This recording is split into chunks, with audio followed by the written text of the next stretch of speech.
If you know, you know. Now, Shakur Stevenson is fed up with the politics of boxing, and he has something to say about Bob Arum, Haymon, Eddie Hearn, Oscar De La Hoya, and every promoter out there. Now, shout out to Blue Blood TV. I got this news from him.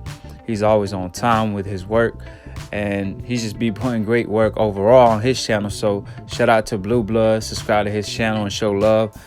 Now, I agree with Shakur Stevenson. However, even if boxing is like the UFC, where all the fighters are under one promoter and under one umbrella like Dana White in the UFC, Shakur Stevenson will still be avoided. And that's because the fighters don't want to step in the ring with a Shakur Stevenson, because he's the closest thing to Rigondeaux. And it showed his last fight when he was the main event. And every fighter he tried to fight pulled out. Nobody was trying to replace his opponent for good reasons, because they see in Shakur what they saw in Floyd, what they saw in Sugar Ray Leonard. He's a pound for pound #1 potential, and they just don't want to be a stepping stone. Now you got Frampton on one hand. Obviously, he get no respect. He got no respect points whatsoever in the sport of boxing for ducking Rigondeaux and ran from the division just to avoid the #1 champion in that division at the time, which was Rigondeaux.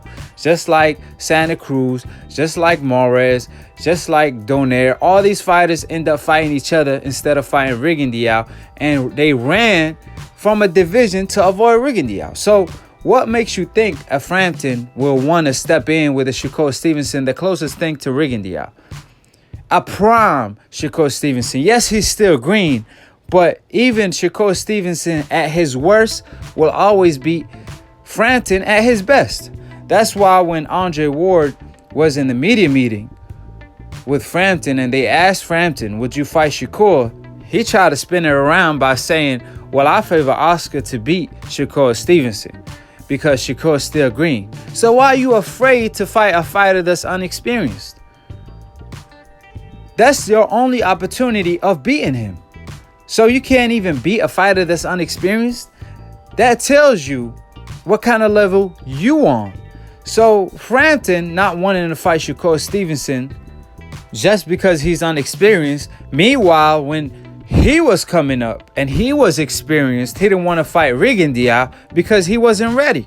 However, Shakur don't have them problems. He feel like he ready now. So like I said, the only time you're going to have a chance of beating a Shakur Stevenson is now. And even now you don't have a chance.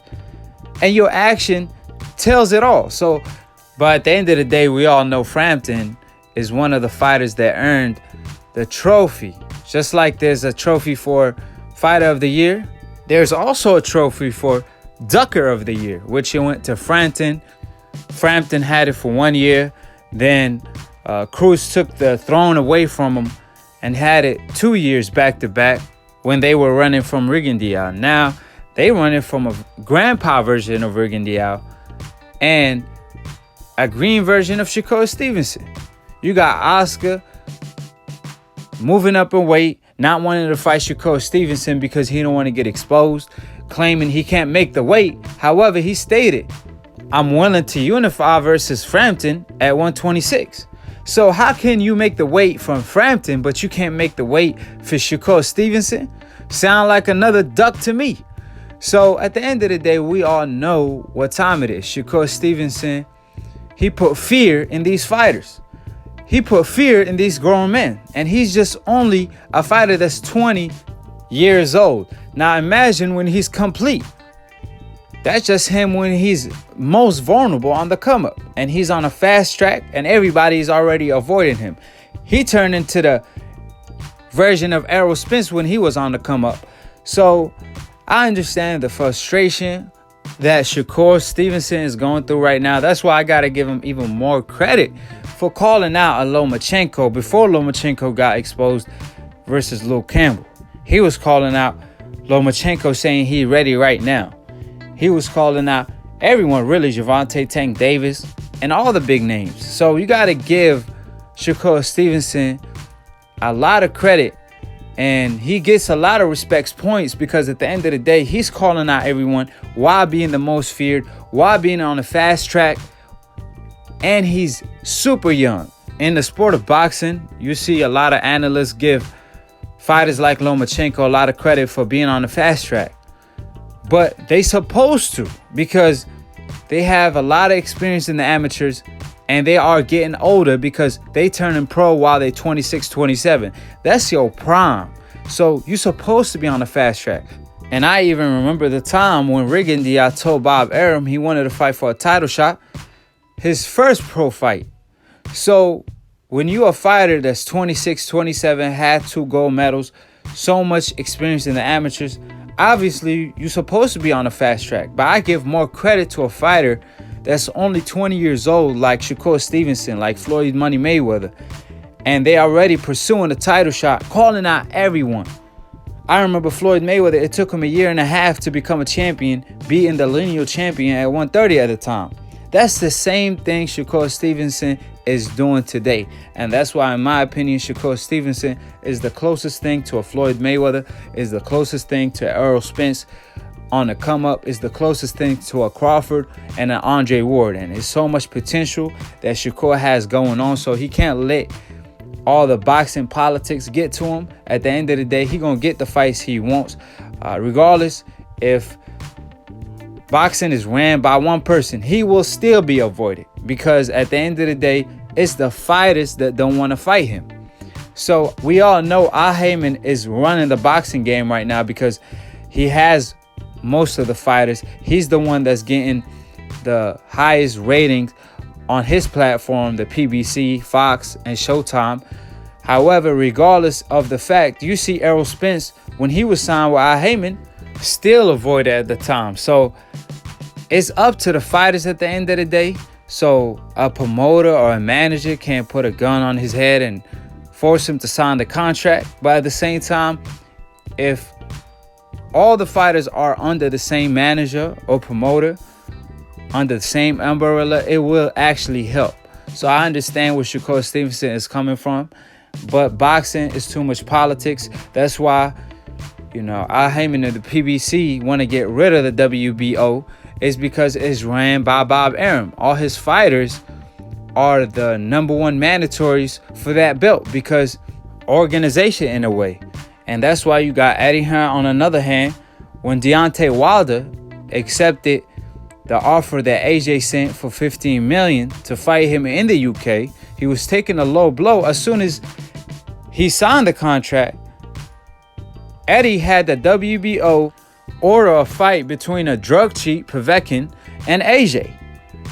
So we all know politics plays a big role in the sport of boxing. These promoters actually pay these sectioning fees and most likely throw money on the side to get a favor or two, like, order a mandatory for me, put this guy on the top 5. This fighter I just signed, I want him to be the 3rd mandatory for this champion. So, the sport of boxing is very corrupt, like I stated, from having too many belts, from too many promoters, from corrupt judges, and the list goes on and on.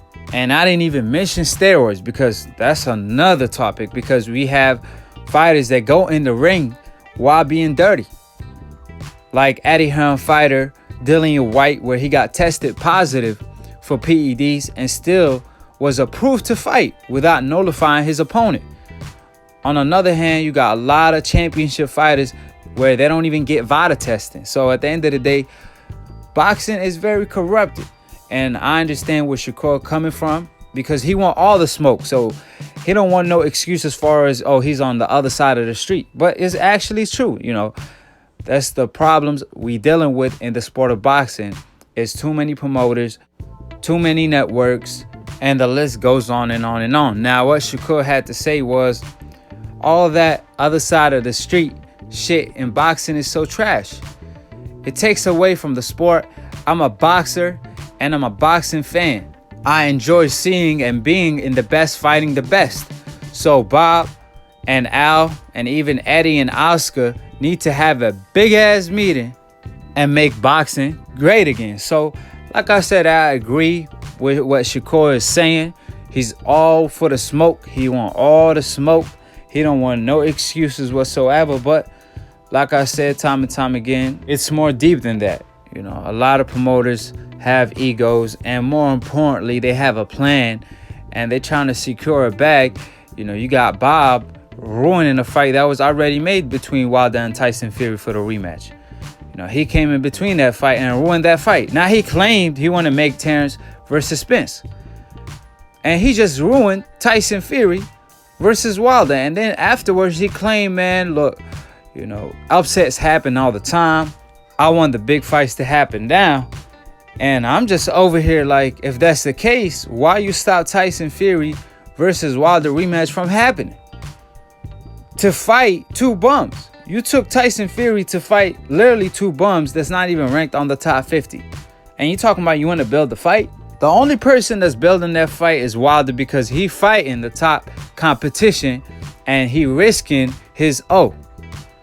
So his name is growing. Tyson Fury is not even relevant. You know, no one even talking about his fights. No one cares because he fighting literally two bums. So Bob Arum claimed he wanted to make Errol Spence versus Terrence Crawford while he stopped Tyson Fury versus Deontay Wilder from happening. And then he want to turn around and say, oh, you know, we got to make these big fights happen now before more upsets take place. You know, let's not forget, Bob Arum is the reason why Gamboa versus Lopez never took place. And then Lopez ended up losing to Salido. And there are plenty of examples where Bob Arum ruined super fights in the sport of boxing. So regardless of what people say, you got Ruiz. He went to Haymon when he already claimed he was almost homeless. And now look at him. He the champion of the world. Mikey Garcia left Bob Arum, went to Haymon. You have Floyd Mayweather do the same thing. You have Oscar De La Hoya leaving Bob Arum. So lead by example. Crawford need to do the same thing. Shakur Stevenson need to do the same thing. Head to the PBC where they actually promote fighters, unlike ESPN where they only promote one fighter and one fighter only, which is Lomachenko. So if you want to get equal rights, equal opportunities, and then where you actually have talent and your talent could shine, head to the PBC. Because like I said, you know, over there on ESPN and Bob Arum, if you don't have the complexion for the protection, then you ain't gonna get promoted like you supposed to. That's why they not promoting Shakur like they promoting Lomachenko. That's why they ain't promoting Crawford like they promoting Tyson Fury. And Crawford, man, he 10 times the fighter that Tyson Fury is. And he 2 times better than Lomachenko. So how are they not promoting their best talent like they supposed to? So I suggest that run from Bob Arum and head to the PBC and lead by example.